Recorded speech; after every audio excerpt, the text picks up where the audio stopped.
वैद्युत आवेश के मूलभूत गुण होते हैं। देखिए साथ साथ में नोट्स बनाते रहिए, आपको आसानी रहेगी। आवेश के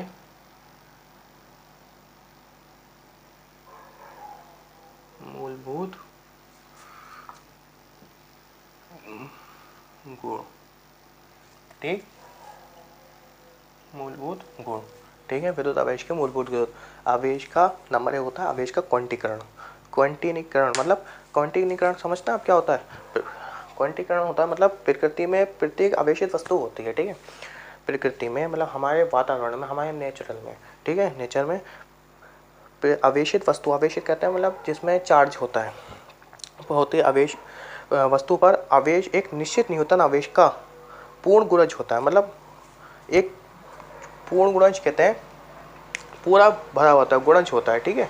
तो प्रकृति में आवेश का नंबर एक आवेश का क्वांटीकरण क्या है? आवेश का क्वांटीकरण,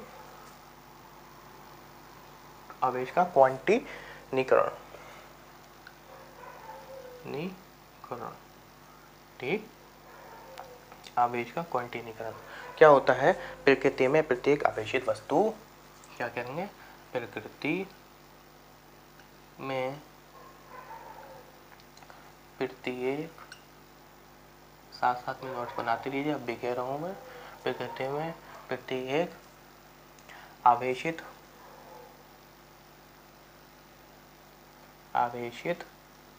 वस्तु,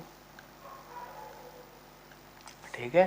प्रकृति में प्रत्येक आवेशित वस्तु, प्रत्येक वस्तु पर आवेश होता है, तो पर प्रत्येक आवेश एक निश्चित न्यूनतम,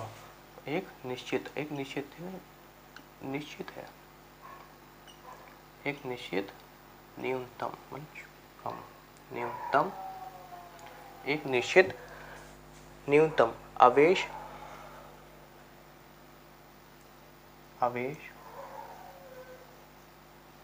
पूर्ण गुणज होता है, पूर्ण गुणज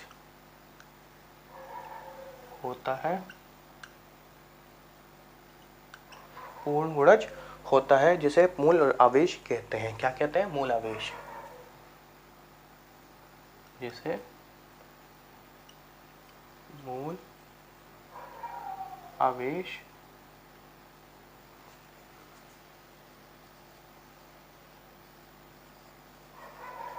जिसे मूल आवेश कहते हैं। क्या होता है?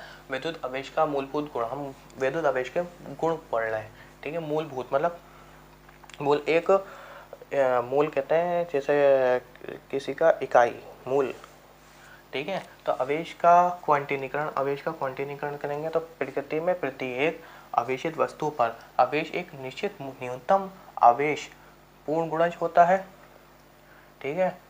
न्यूटन का आवेश पूर्ण गुणज होता है, जिसे मूल आवेश कहते हैं, ठीक होता है। देखो किसी भी आवेशित वस्तु पर आवेश, कोई भी आवेशित वस्तु है, जैसे हम आपको समझाते हैं, किसी भी आवेशित वस्तु, किसी भी आवेशित वस्तु पर आवेश जो होता है, आवेश पूर्ण गुणज क्या होता है? आवेश मैं बताता हूँ अभी। आवेश Q बराबर Ne, क्या होता है? Ne, वो नेगेटिव में भी हो सकता है, पॉजिटिव में भी हो सकता है। क्या होता है? Q बराबर Ne, जहाँ क्या होता है? जहाँ, ठीक, जहाँ n बराबर 1 2 3 मतलब कुछ भी, ठीक है। E बराबर, E का मान क्या होता है? E का मान होता है, मतलब ये होता है कूलाम में होता है। E का मान 1.6 गुणा 10 की घात -19 कूलाम, ठीक। ये उतार लें आप, -19 कूलाम, ये होता है आवेश का क्वांटीकरण ये इम्पोर्टेंट है, पेपर में आता है, 60% चांसिंग से इसकी आने की। बहुत बढ़िया कॉन्सेप्ट है आवेश का क्वांटीकरण।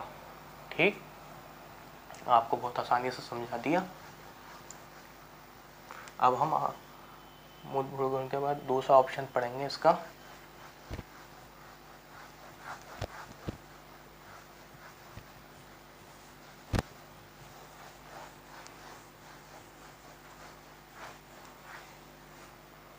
आवेश का क्वांटीकरण हो गया, कहेंगे आवेश का संरक्षण। दूसरा ऑप्शन है आवेश का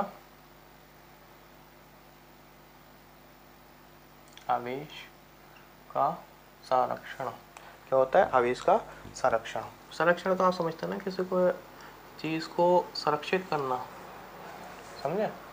तो आवेश का संरक्षण क्या होता है? आवेश को ना तो नष्ट किया जा सकता है, आवेश को ना तो नष्ट किया जा सकता है, ना ही उत्पन्न किया जा सकता, समझे?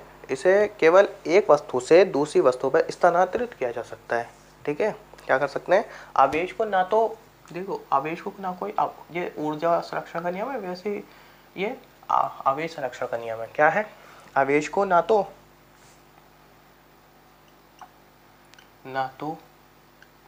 उत्पन्न किया जा सकता है, उत्पन्न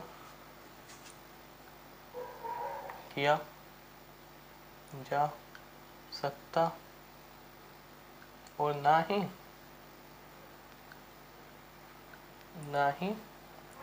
नष्ट किया जा सकता, किया जा सकता है। आवेश को ना तो उत्पन्न किया जा सकता है और ना ही नष्ट किया जा सकता है। केवल क्या हो सकता है? एक वस्तु से दूसरी वस्तु में स्थानांतरित किया जा सकता है। केवल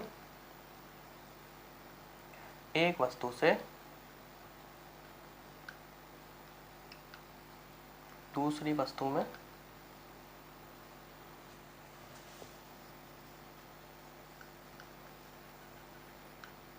स्थानांतरित किया जा सकता है।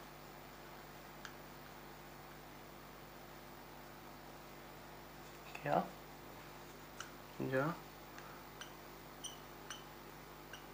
सकता है। ठीक, क्या होता है?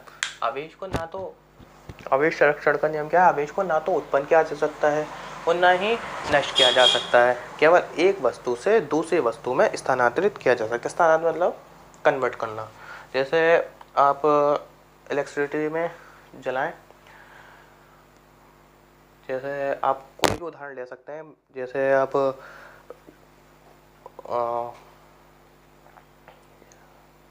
यांत्रिक ऊर्जा में कन्वर्ट कर सकते हैं। ठीक है, यांत्रिक आवेश में, हर चीज़ में आवेश को ना तो उत्पन्न किया जा सकता है, ना ही नष्ट किया जा सकता है। केवल एक वस्तु से दूसरी वस्तु में स्थानांतरित किया जा सकता है।